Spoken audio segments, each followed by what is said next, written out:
Hi, everyone. It's Becca Tobin here. I am so excited for you all to watch my new movie, part of June Weddings, The Wedding Contract.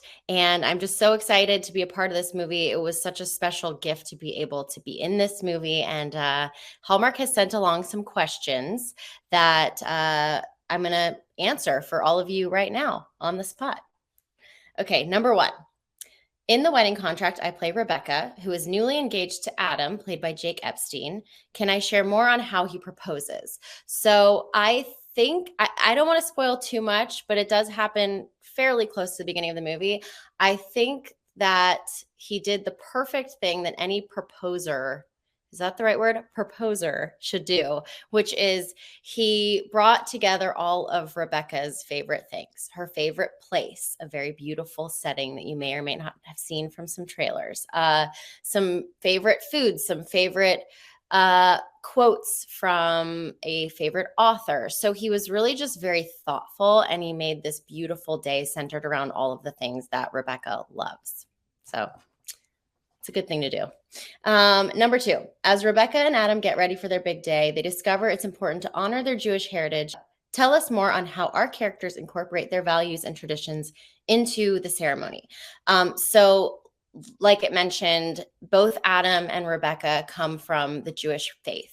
Rebecca is a little bit more traditional, whereas Adam hasn't necessarily been very much in touch with that side of himself for many years, really. So there's a push and a pull of wanting to incorporate traditional Jewish traditions and keeping it modern all at the same time. So throughout the movie, you kind of see they talk with a rabbi to get ready for their wedding.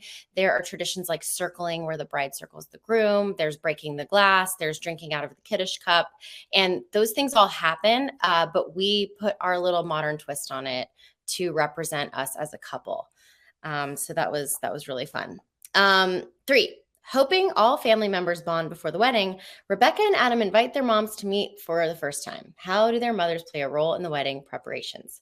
So both mothers are very strong, opinionated women, which is a wonderful thing. And it comes from a wonderful place of just loving their children so much and wanting them to have the most perfect day ever. But as many weddings go, there can be tension. It's stressful for both the bride, the groom, and the families. So you see these two women. Rebecca's mom is a little bit more traditional, and she hangs on to those traditional values, whereas Adam's mom is a little bit more modern. She also has this beautiful eye for design. She's got this big career.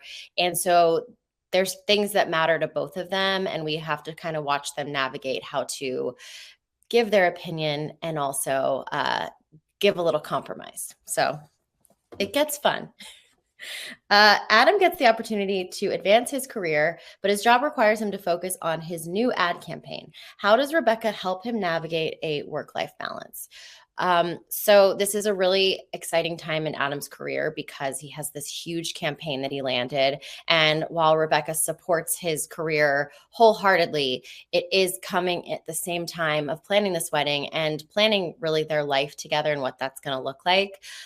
They use the rabbi for a lot of advice.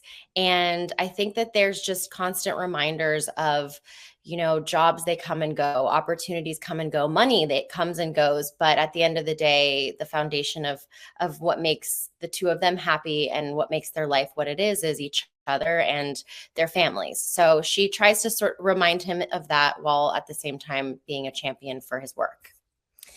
As the wedding day approaches, Rebecca and Adam realize they have different challenges they need to work through. If I had to give them any advice, what would it be?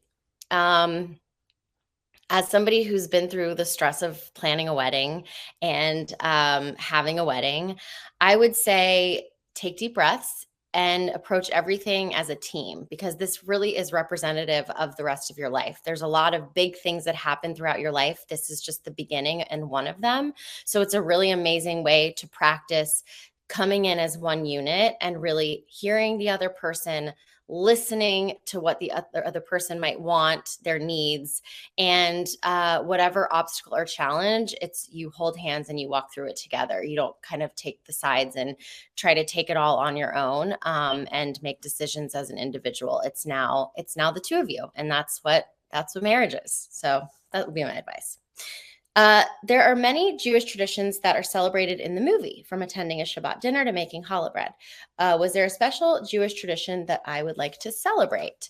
I was so excited to film the scene of the Shabbat dinner because this is something that my husband and I have actually been talking about. We live far away from our families, but we have really close friends in a community where we live.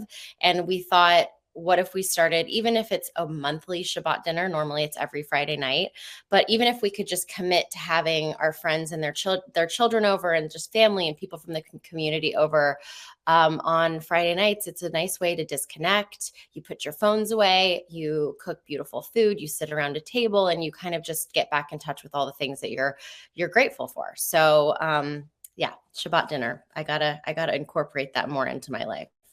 So the last question. Viewers will be drawn to Rebecca and Adam, how they love each other, and share a love of rom-coms. Can I choose a scene that I can't wait for the viewers to see?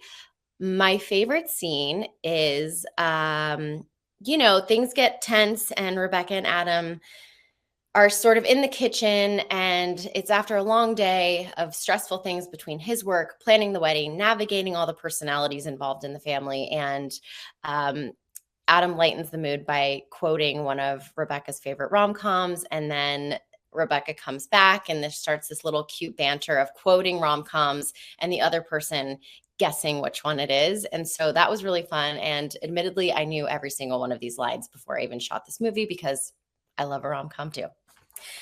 Okay, rapid fire game. So to wrap this up, it's like a this or that inspired game, and it's the wedding contract theme and June weddings. So the first one, plan a wedding or attend a wedding. Unfortunately, attend a wedding. I loved my wedding, but I have a lot of fun at other people's when I didn't have to pick out food, place settings, DJs, bands, all that stuff. I enjoy a wedding. Or attending a wedding. Slow dance or do the hora dance at weddings. I love the hora. I think this is such a fun time for every single person, whether you're a dancer or you're not. You get on the dance floor. It's so easy. The energy is through the roof, and it's just a fun time to really see most people at the wedding get on the dance floor, because that's really the best part of any wedding. Host a Shabbat dinner or make challah bread. I want to do both. However, if I had to choose right now, I would say host a Shabbat dinner for all the reasons that I said before. Be a teacher or run an ad campaign. This was tough too, but I think now that I've had a child, I'm going to go with be a teacher. They are a lot of fun to be around, and I don't think I'd be very good at any ad campaigns. So stay in, watch a movie, or read a book. This was hard too. I have had those moments where I'm reading a really, really, really good book, and all I want to do is just get in my bed and dive into it. But for the most part, I really like to stay in bed and watch a movie. And that concludes This or That, the wedding contract edition. So thank you for joining me. Like I said, it was such an honor to be in this movie. Please tune in on June 17th, Saturday, 8/7 Central, only on Hallmark Channel. And you can tweet along using the hashtag #TheWeddingContract. See you there.